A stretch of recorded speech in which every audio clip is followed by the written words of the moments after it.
Assalamualaikum warahmatullahi wabarakatuh.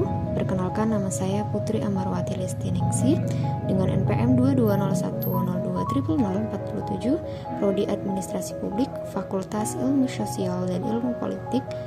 Jadi tugas ini dibuat untuk pemenuhan tugas ujian akhir semester dengan mata kuliah Ilmu Politik dan dosen pengampu Ibu Ena Sulastri. Selamat menonton. Pada kesempatan ini, saya mendapatkan materi terkait dengan perbedaan legislatif unikameral dan legislatif bikameral, beserta beberapa contoh negara yang menggunakan masing-masing sistem tersebut. Tapi sebelum membahas lebih lanjut, sebetulnya apa sih lembaga legislatif itu?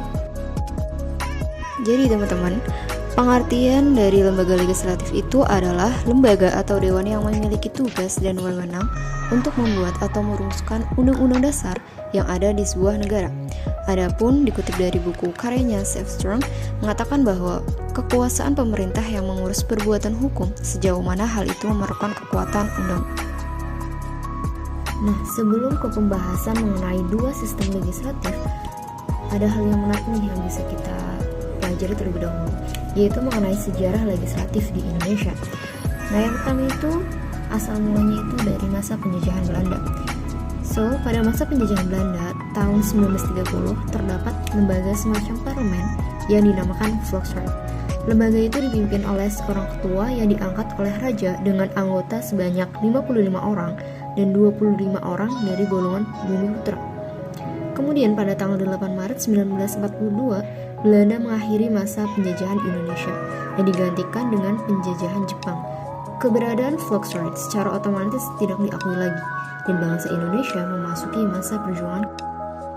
Setelah masa penjajahan itu hilang, sejarah Dewan Perwakilan Rakyat dimulai sejak dibentuknya KNIP, yaitu Komite Nasional Indonesia Pusat, oleh Presiden pada tanggal 29 Agustus 1945 di Gedung Kesenian. Muhammad Hatta dan Sultan Syahrir menyadari bahwa Indonesia memerlukan suatu badan atau lembaga yang dapat mewakili aspirasi rakyat, hingga atas pertimbangan politik agar Indonesia diakui sebagai negara yang demokratis yang memiliki aparatur lengkap. Selanjutnya dalam hal ini, Hatta mengeluarkan Maklumat Wakil Presiden nomor 5 tanggal 16 Oktober 1945 yang memutuskan bahwa KNIP setara dengan Presiden. KNIP yang awalnya sebagai pembantu Presiden berubah menjadi setara dengan Presiden, yaitu menyusun undang-undang dan ikut menetapkan garis-garis besar. Legislatif unikameral atau sistem satu kamar adalah sistem pemerintahan yang hanya memiliki satu kamar pada parlemen atau lembaga legislatif. Nah, biasanya negara yang menggunakan sistem ini adalah negara yang wilayahnya itu kecil. Yang pertama ada Taiwan dengan legislatif Yuan. Lalu yang kedua Denmark dengan lembaga legislatifnya Folketing. 3 ada Finlandia dengan lembaga legislatifnya Eduskunta. Yang keempat Islandia dengan lembaga legislatifnya bernama Althing. Dan yang kelima negara Irak dengan lembaga legislatifnya yang bernama Dewan. Dan tentunya sistem ini memiliki beberapa keuntungan. Yang pertama, kemungkinan untuk dapat cepat meloloskan undang-undang karena satu badan yang diperlukan untuk mengadopsi rancangan undang-undang sehingga tidak perlu lagi menyesuaikan dengan usulan yang berbeda-beda. Kedua, tanggung jawab lebih besar karena anggota legislatif tidak dapat menyalahkan majelis lainnya apabila suatu undang-undang tidak lolos atau bila kepentingan warga negara terabaikan. Ketiga, lebih sedikit anggota terpilih sehingga lebih mudah bagi masyarakat untuk memantau kepentingan mereka. Yang terakhir, biaya lebih rendah bagi pemerintah.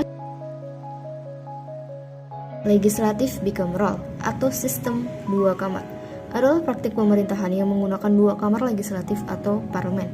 Jadi, parlemen dua kamar adalah parlemen atau lembaga legislatif yang terdiri atas dua kamar. Adapun yang dikemukakan oleh Robert Andy Jowing, parlemen bikameral yakni parlemen yang berisi dua kamar berbeda secara umum, dikenal diisi oleh lower chamber dan second atau upper chamber, bahwa para anggota melakukan aktivitas pertemuan dalam dua kamar yang terpisah, terutama soal legislasi sebagai lawan dari parlemen unikameral yang hanya berisi satu kamar. Adapun negara yang menggunakan sistem bikameral, yang pertama ada Amerika Serikat dengan lembaga legislatifnya yaitu Senate dan House of Representatives. Lalu yang kedua Inggris dengan lembaga legislatifnya, yaitu House of Lords dan House of Commons. Lalu yang ketiga ada Belanda dengan lembaga legislatifnya, Eerste Kamer dan Tweede Kamer. Lalu yang keempat ada Indonesia dengan lembaga legislatifnya, Dewan Perwakilan Rakyat atau DPR dan Dewan Perwakilan Daerah atau Majelis Pertama. Tentunya sistem ini juga memiliki keuntungan. Keuntungan yang pertama adalah sistem bikameral dianggap lebih dapat mencerminkan kehendak dan kepentingan nasional karena memiliki dua kamar. Kedua, sistem bikameral dianggap bisa menjamin pekerjaan yang bijaksana, tertib, teliti, hati-hati, serta dapat menghindarkan dari keputusan yang tergesa-gesa dan berat sebelah. Keuntungan yang terakhir adalah sistem bikameral dianggap lebih bisa memberikan jaminan perlindungan terhadap kemungkinan timbulnya kesewenang. Adapun Indonesia sendiri menganut sistem dua kamar atau sistem bikameral dengan melihat fungsi DPD sebagai kamar kedua atau second chamber atas perwakilan teritorial. Dengan tugasnya hanya dapat mengajukan usulan rancangan undang-undang, memberikan pertimbangan kepada DPR atas perancangan undang-undang tersebut.